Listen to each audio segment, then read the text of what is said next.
Hello students. So today we are going to start with a new topic in functions chapter, which is lambda functions. So up till now we have studied about simple user defined functions, predefined functions we have studied previously also. Here we studied in the previous video we have studied what user defined functions, different types of parameters, arguments we have studied, okay.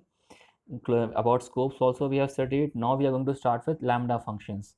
So what is lambda functions and how are they different from the normal user defined functions? So actually what is lambda functions? Lambda functions are the other name for anonymous functions.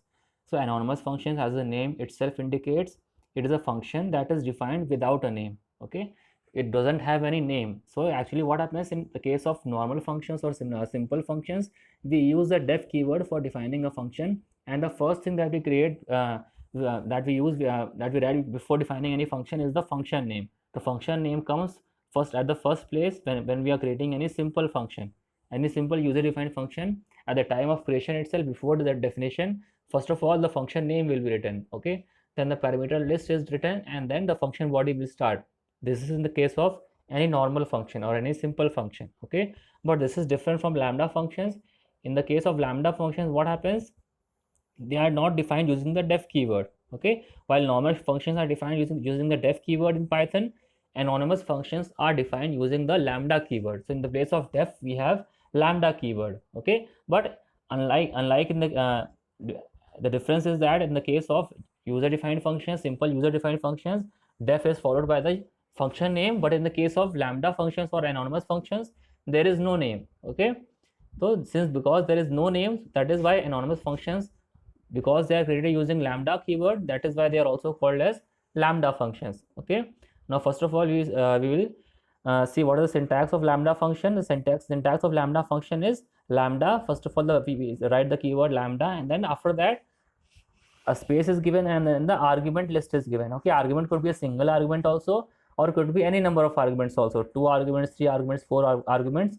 A lambda function can take any number of arguments, okay. Then then a colon is there, and then after that the expression is given. See, this expression is only this expression could be a single expression only, okay. And the value of this expression will be returned by the lambda function after the execution. So the way which in which lambda function works is, it takes one or more arguments in the argument list. Whatever arguments it takes, it will be specified in the argument list after the lambda keyword. First we write the lambda keyword, then we write the argument list. We will specify whatever arguments the lambda function is taking. Here no function name is there. The first lambda keyword, then straight away we will write the arguments, okay. Then we will write a colon, and then we will specify the expression which is executed as the return value of the lambda function. This expression is actually what the lambda function is returning after the finishing the execution, okay. So lambda functions can have any number of arguments, but only one expression is there. The arguments could be multiple also, but expression will only be one in a single lambda function, okay. The expression is evaluated and returned. Lambda functions can be used wherever function objects are required. So what actually this lambda is returning? It is returning the value of the expression, but it is actually returning that in the form of a function object, okay. Like we have different objects for different types of values. Similarly, we can have a function object which is referring to a specific function also. Like different data type objects are referring to different data values, okay. Like for example, string object will refer to a string value. A object will refer to a list which is a sequence of values, okay. Similarly, a tuple object can refer to a tuple, okay. So similarly, there is a function object also in Python which always refers to a function. Using a function object, we can call any function to which the function object is referring. We will see this in detail in the coming slides, okay. So it returns a function object which will be holding the value of the expression, okay. Now how you can use it? See, now this example will make the usage more clear to you, how the lambda functions are used here. You can see this example here. Now see how what is it? It is a very simple example. Only one line function is there which doubles the input value, okay. What we are creating, it is very simple lambda function here, okay. See what is there, the double is an identifier here, okay. This double is just like a variable. It is a simple identifier, it is a simple variable which is what it is happening. We are assigning the function object. See what is the lambda returning? I have told you the lambda function always returns a function object, okay. This function is being assigned to the double which is an identifier. It is a simple variable. So but when we assign a function object to the variable, then what will happen? This variable or this identifier will now work as a function itself. Okay, now this variable will now work as a function. So here you will see in the first line what we have done. We have assigned this, we have created a lambda function where what is there? X is the argument here. Okay, there is only one argument which is taking, which is x itself. Okay, and then what we are doing in the expression consists of x into 2. So what is the expression? What is this function doing? Whatever argument, the argument which is being the argument which is accepted is x in this case. So it will multiply x by 2 every time. Whenever this function is called, whatever value is passed in the lambda function, that will be multiplied by 2. Okay, or since we have assigned this function lambda function into some variable, this variable's name is double in this case. So what will happen after assignment of the function? What will happen? This lambda function will return a function object to it, and this function object will be referred to this by this double variable. See what will happen? This double variable will refer to the function object which is being returned by the lambda function.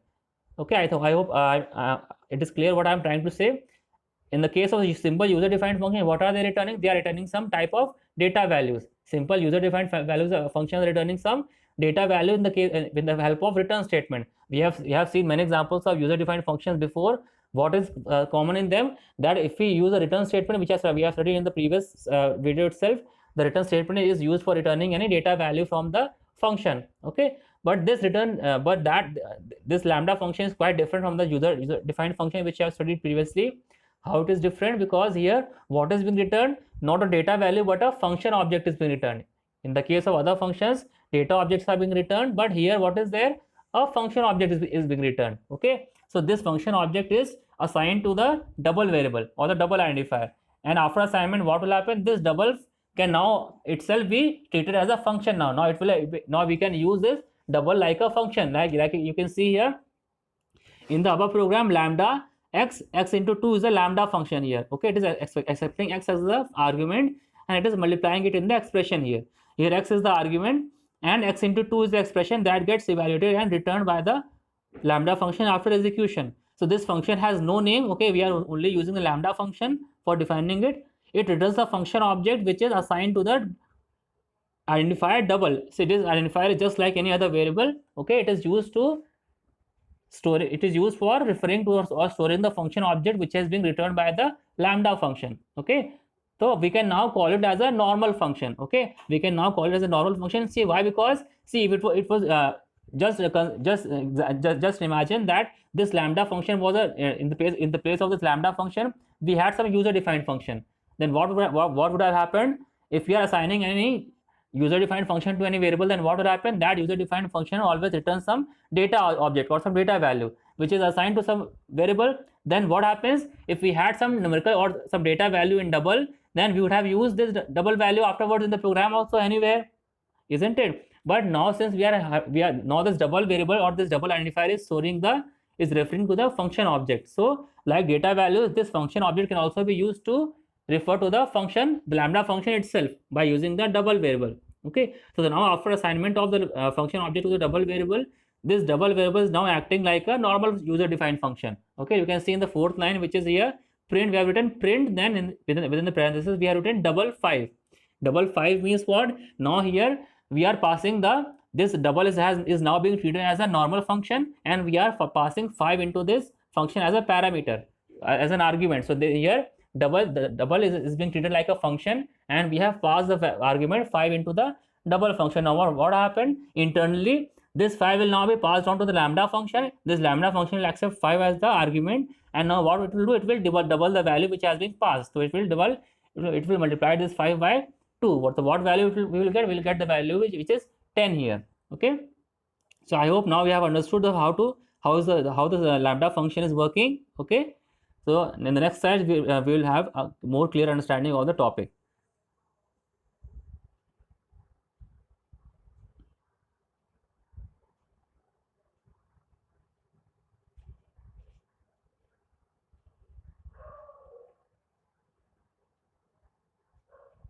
Now why should we use lambda function? What is the why should we use the lambda function? What is the main use of lambda functions? Okay, what was the use why we had to introduce lambda functions? Because already our objective was being solved by user defined functions itself, by simple functions. So why was the use of lambda functions? In what situations are they very useful? Okay, this we will see now.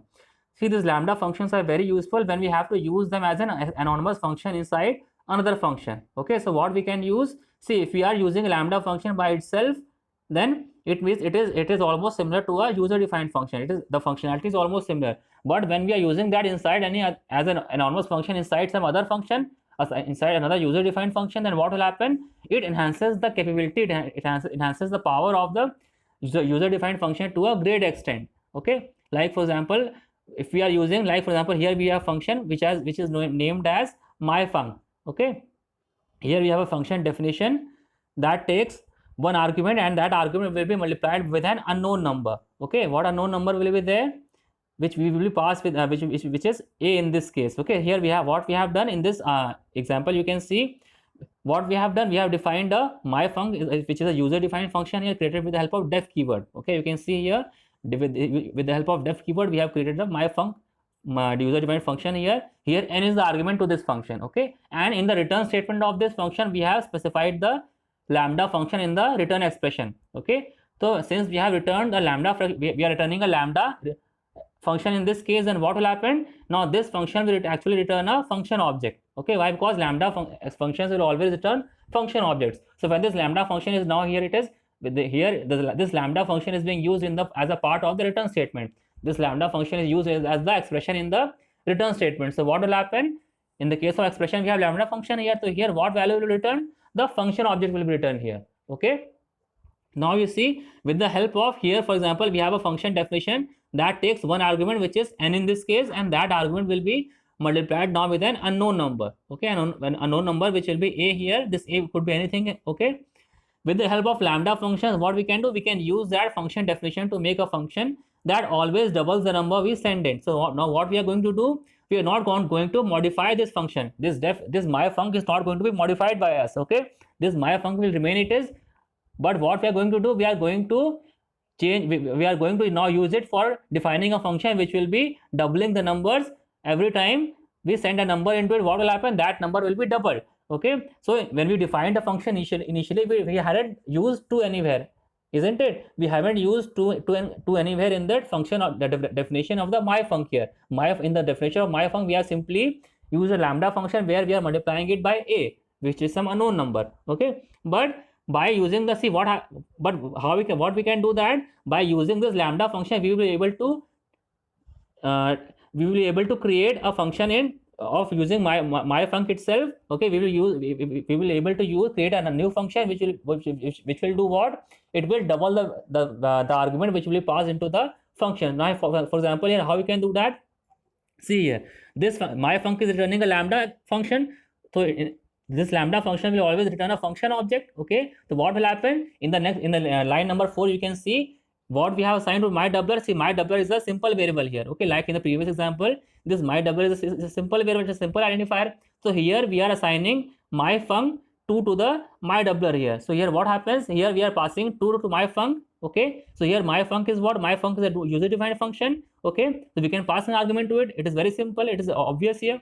Okay, so but what we are doing here, after passing to the argument, after calling this function, then what will happen? It will return some value, and what value it is returning? It is returning the function object by using lambda function. See, myfunc is using lambda function in the return statement to return what? To return a function object. And because we are calling myfunc in line number 4 and assigning it to my doubler variable, so what will happen? Actually, the function object returned by the myfunc will be assigned to the my doubler here. Okay, myfunc will return what here? It will return after execution, it will return a function object to my doubler. Okay, and after receiving the function object, now this my doubler will start working as a function itself. Okay, this all of you should need to understand. As soon as a variable or identifier is assigned to a function object, as soon as the function object is assigned to a variable, then that variable will start working as a function itself. Now my doubler will itself become a function, and you can see in line number 6 what we have done. We are now treating it as a function, and we are passing the argument 11 into it. So where we are passing 11, we are passing 11 into my doubler, and what it is doing, it is just doubling it by it will in turn call what? It will in turn call the my function, and my function will double that lambda, double this value by using the lambda function, and what will happen? After the what was the end result of this program? The end result will be that the value which is passed into the myDoubler function will be doubled by this function, with this function which is myfunc. So what is the advantage of using this lambda function? See, we haven't defined any specific function for doubling here, okay? But what we are going to do, just by passing an argument into the function, we are able to create, we are able to specify a different functionality into the previously defined function. What we are doing here, we are actually specifying a functionality to this myfunc without even modifying that. See, we are not changing anything in the myfunc function, okay? But just by passing some value into the myfunc by using the lambda function, just by passing the value into the function, because it is using the lambda function, if we are able to define a new functionality for this myfunc user defined function, okay? So this is the advantage of using the lambda, okay? In the next slide also we will see one more thing. See, here we have used it for doubling the value. In the next example, you will see that we can also use it for tripling the value also. Okay, see here. In this example, what we have done, the same function definition, we see here also the function is the same. We haven't changed a single letter, single alphabet, single character or single variable in this function definition. The whole function of myfunc is the same here, okay? But the same function is now being used for tripling the number, okay? We are not changing anything in the function here. But what we are able to do now, just by using lambda function, we are not able to use this function for tripling the number. Previously, in the previous slide, we were using this function for doubling. Now we are able to use it for tripling any number, any value. Okay, how we can use? Simply, we will first return use the lambda function in the return statement. That will return a function object, which will be now it will be stored in a variable which is known as myTripler. So myTripler is the variable to which what is assigned? The myfunc variables function object will be assigned here. Okay, myfunc functions function object is assigned to the myTripler variable. Okay, so now what we can do, like in the previous example, now we will pass some value into the myTripler, and we will see that what will happen. This value will be tripled. How it will be tripled? Why? Because now this myTripler is acting like a function, and what it is calling, it is calling inside the myfunc. Okay, myfunc function, and the my function is returning the lambda. So what it is doing inside this myfunc, it will call myfunc function, and myfunc will use lambda function for tripling this value. In this way, we will see that by using lambda functions, even without modifying the function, we are able to specify different functionalities to the same function. Okay, this is the very good advantage of lambda function. I hope it is clear to you all. One more example we will see here. See, now we are in this example, we are combining the previous two examples into a single program. So in the previous two examples, we had seen first to double any value, and then in the second program we had seen how we can triple any value. And what we are going to do, we are going to combine these two into the same function. Okay, we can use the same function here, the same function definition, to make both functions using a single definition. See here what is happening. Again, the same definition which was there in the first two programs, it's the same function definition here also. But what is the difference here? Here we are able to use it for creating two different functions. Using one function myfunc, we are able to define two different functions. Can you see here, all of you? This myfunc is the same function which was there in the previous two cases. Okay, but just by using this one function, we are able to create two different functions. Why? Because inside the myfunc, we are returning the lambda function here. Okay, just by using lambda function as a return value inside the myfunc function, we are able to create two functions by using the myfunc function. Okay, the first function will be created by the myDoubler. What it will do, in the myDoubler we will pass the argument 2 into myfunc, and then it will be assigned to myDoubler. So this function object will do what? It will be this function object will now make myDoubler a function whose task will be to double any argument which has been passed into it. Similarly, myTripler will be assigned the myfunc function with the argument 3 passed into it. So we will call the myfunc here, and we will pass the 3 as the argument here. So what will happen? The function object which will be returned will enable this myTripler to act as a function which will triple any value which is passed into myTripler as the argument. Okay, just to understand this, see here line number 7 and 8. In 7 what is there? This print statement is there. What it is doing? It is calling myDoubler function here by passing the value 11 here. So you can see in myDoubler, using myDoubler, what it will just double the value. Why? How? Because myDoubler will use the function object which was returned to it by the myfunc.